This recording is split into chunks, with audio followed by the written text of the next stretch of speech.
Class 12th में हो, Bihar board से हो और इंग्लिश ग्रामर से छुटकारा चाहते हो तो ये वीडियो तुम्हारे लिए है।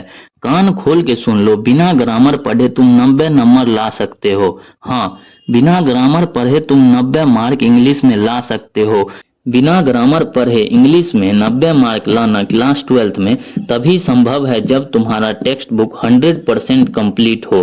तो तुम ये समझ लो, अगर तुम्हें 90 मार्क चाहिए तो टेक्स्ट बुक 100% कंप्लीट होना चाहिए। क्वेश्चन पेपर के ऊपर में इंस्ट्रक्शन फॉर कैंडिडेट में दिया हुआ रहता है कि इन 100 क्वेश्चन में से किन्हीं 50 क्वेश्चन का आंसर आपको देना है। वहां ये कहीं नहीं लिखा रहता है कि ग्रामर और टेक्स्ट बुक मिला जुला के आपको 50 नंबर का आंसर देना होगा। देखो वहां क्या लिखा हुआ रहता है, any 50 questions are to be answer, मतलब कोई भी 50 क्वेश्चन का आप आंसर लिख सकते हैं। बस हम लोग इसी बात का फायदा उठाएंगे और 40 नंबर का ऑब्जेक्टिव जो कि 61 से लेके 100 नंबर 61 से लेके 100वां तक दिया हुआ है उसको बना देंगे। और टेक्स्ट बुक तुम्हारा कंप्लीट होना चाहिए, ये मैंडेटरी है, तभी तो 40 नंबर का ऑब्जेक्टिव बनेगा। अब साइड में नंबर जोड़ते चलो, तो साइड में लिख देता हूं 40 नंबर ऑब्जेक्टिव से हमें मिल जाएगा टेक्स्ट बुक पढ़ के। अब सेक्शन बी में जाओ और देखो 2 नंबर और 3 नंबर जो कि एक्सप्लेनेशन दिया हुआ है। एक्सप्लेनेशन पूछ रहा है explain any one of the following, जो कि 4-4 मार्क का है और टेक्स्ट बुक से है। चैप्टर के अंदर जो लाइन रहता है वो उठा के यहाँ रख देता है और पूछता है कि ये किस चैप्टर से है और इसका एक्सप्लेनेशन पूछता है। तो ये फिर से टेक्स्ट बुक से है। तो 4 नंबर और 4 नंबर 8 नंबर का हो गया तुम्हारा फिर से टेक्स्ट बुक से आंसर। तो ग्रामर इसमें कोई काम नहीं आएगा। अब आ जाओ 5 नंबर पे, जिसमें कि 5 क्वेश्चन के आंसर देने हैं जो अगेन टेक्स्ट बुक से है। तो फिर से तुमको 5 गुने 2 यानी 10 मार्क का क्वेश्चन टेक्स्ट बुक से पूछ लिया, जिसमें कि ग्रामर का कोई रोल नहीं है। तो इधर साइड में फिर से 10 मार्क लिख लो, बाद में ऐड करेंगे कि टोटल कितना मार्क का टेक्स्ट बुक से पूछा जाएगा। अब देखो 6 नंबर में 6 क्वेश्चन है, A B C D E और एफ।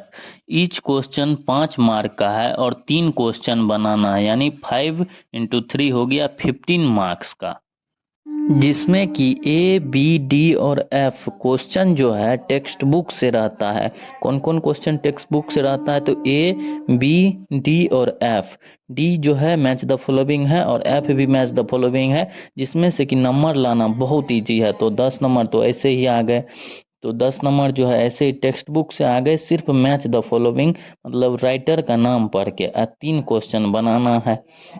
4 क्वेश्चन टेक्स्ट बुक से आएंगे, 3 क्वेश्चन बनाना है, तो 15 नंबर आराम से टेक्स्ट बुक पढ़ के आ जाएंगे। अब देखो 7 नंबर, जिसमें कि एक पैसेज दिया हुआ है बड़ा सा और 4 क्वेश्चन पूछा है।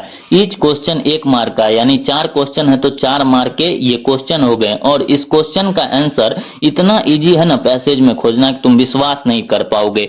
तुम क्वेश्चन पढ़ो और क्वेश्चन का मिलता जुलता वर्ड जो है पैसेज में खोजो, जहां वो वर्ड मिल गया तुमको पैसेज में, बस वही लाइन उसका आंसर हो जाएगा। आओ एग्जाम्पल से बताते हैं।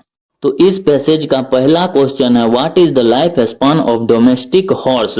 तो तुम पैसेज में डोमेस्टिक हॉर्स यानी life span of domestic horse जैसा मिलता जुलता वर्ड खोजो।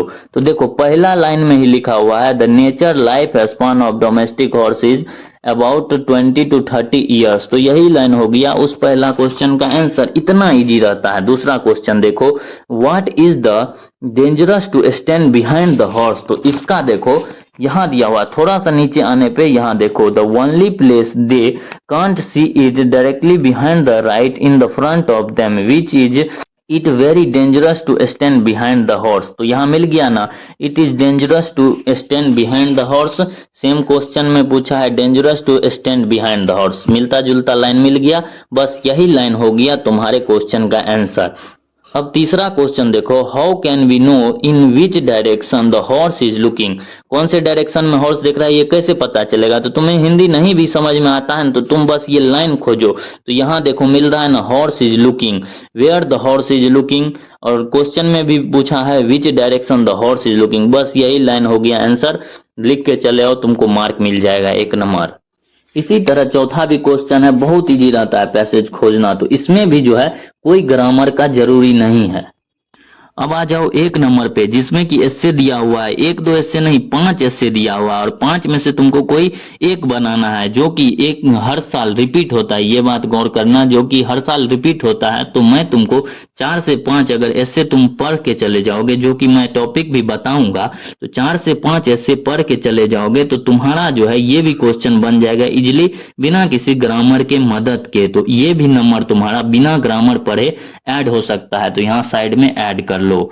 अब आ जाओ 4 नंबर पे, लेटर और एप्लीकेशन पे। इसमें जो है लेटर और एप्लीकेशन और लगा के पूछता है, जो कि 5 नंबर का है। इसमें भी तुमको ग्रामर का कोई जरूरी नहीं पड़ेगा, बताते हैं कैसे। इसमें जो है 150 वर्ड में तुमको लिखना रहेगा, जिसमें से कि 60 से 70 वर्ड मैं खुद दूंगा, जो कि हर एप्लीकेशन और हर लेटर में यूज हो जाएगा, जिससे कि तुमको जो है 60 से 70 वर्ड एक बार याद करोगे, किसी भी टाइप के एप्लीकेशन लेटर में लिख दोगे तो वो काम कर जाएगा, ठीक है। तो ये हो गया 60 से 70 वर्ड, और जो कुछ 40-50 वर्ड बनेगा वो तुमको खुद टॉपिक देख के बनाना होगा कि इसमें क्या लिखना है, किस चीज के लिए छुट्टी लिया जा रहा है, उस हिसाब से। तो इसमें भी तुमको ग्रामर का कोई ज्यादा जरूरी नहीं पड़ेगा, तो इसका भी 5 नंबर तुम ऐड कर लो। जब इस टोटल नंबर को ऐड करोगे तो ये एग्जैक्ट 90 नंबर होता है, यानी कि 90 नंबर होता है। इस 90 नंबर में सिर्फ और सिर्फ तुम टेक्स्ट बुक पढ़ के 77 मार्क ला सकते हो, और 13 मार्क जो है एस्से और एप्लीकेशन लेटर से मिलेगा, जो कि थोड़ा सा दिमाग लगा के बनेगा। लेकिन आंख मूंद के अगर तुम टेक्स्ट बुक 100% पढ़ लेते हो तो 77 मार्क तुम्हारे फिक्स हैं। वो जो 10 मार्क बच गया उसको भी नहीं छोड़ना, वो कैसे लाएंगे वो अगले वीडियो में बताएंगे। तब तक के लिए हैप्पी दीपावली, और जो इस दीपावली ज्ञान दे उसको तुम दो जो तुम्हारे पास है।